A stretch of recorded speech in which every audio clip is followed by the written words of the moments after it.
哦，这次我在里边6天，我把我的前半生反反复复、仔仔细细的想了无数遍。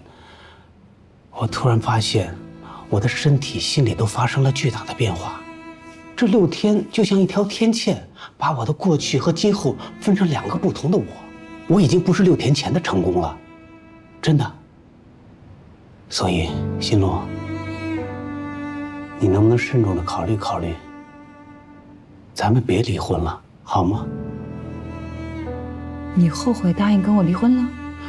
不是，我从来就没有想过跟你离婚。之前不答应，是因为我们确实有利益的捆绑。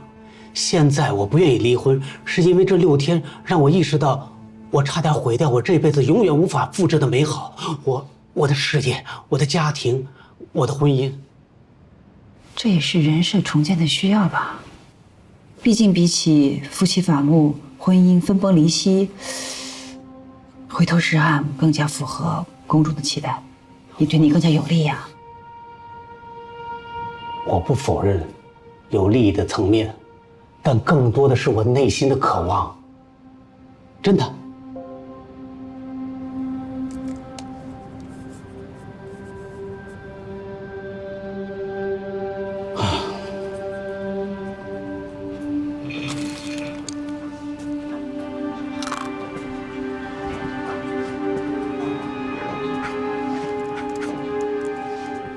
反正我想好了，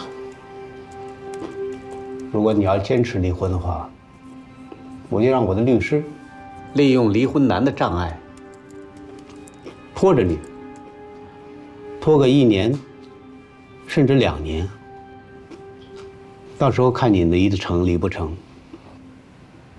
OK， 不离就不离，我现在没有时间精力给你拖这些事情，公司里还有这么多事儿呢。真的？害怕了？不用怕，我回来了嘛，你就不用那么累了。还有一件事，我要尽快的召开董事会。什么议题？恢复我董事长的职务，回到原来的样子。你笑什么？刚才还说什么身心巨变？唯有握在手中的权力是不会变的，对不对？也就是说，你要取消第131次董事会决议，罢免我这个现任董事长。那是因为我在看守所里接到的董事会决议不符合当初我对你的委托。但是我能理解啊，面对前景不明的案情，你和全体董事选择与我切割，也是明智之举，也给短暂停牌找到了一个名正言顺的理由。争取了救命的4天，对于止跌股价还有平息社会舆论都起到了非常好的危机公关效果。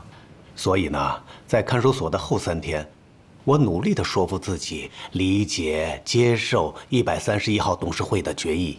不过现在好，我回来了。成功。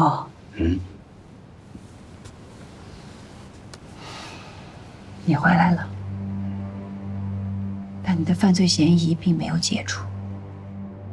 就算犯罪嫌疑解除了，你个人的负面的形象带给公司的负面影响，在相当长的时间里是不会消除的。你什么意思？我解除犯罪嫌疑的话，也不能恢复董事长的职位了？1年2年，短期之内，是这样的。那能接替我的人是谁呀？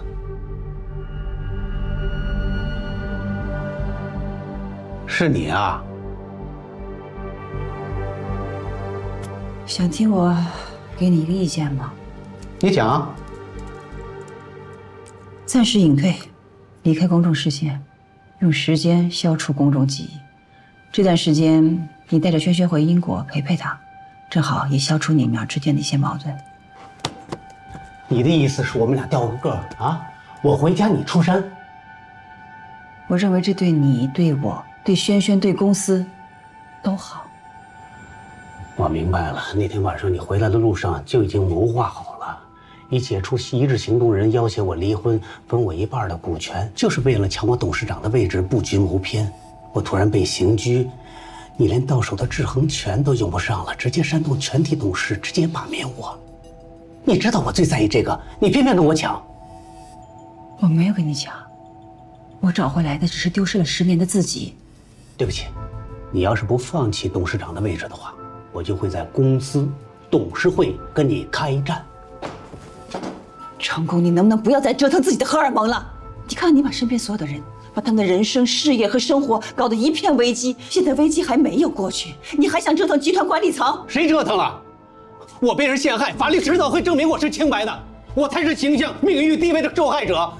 我只不过想拿回自己的东西，我怎么就成折腾了？停！我不想跟你吵架，起码今天晚上请给我一个亲戚。现场这么多人等着我做决定呢。力不能逮，你可以随时回卧室休息啊！你不要那么操劳，你不心疼自己啊？你是不相信我会做得比你更好吧？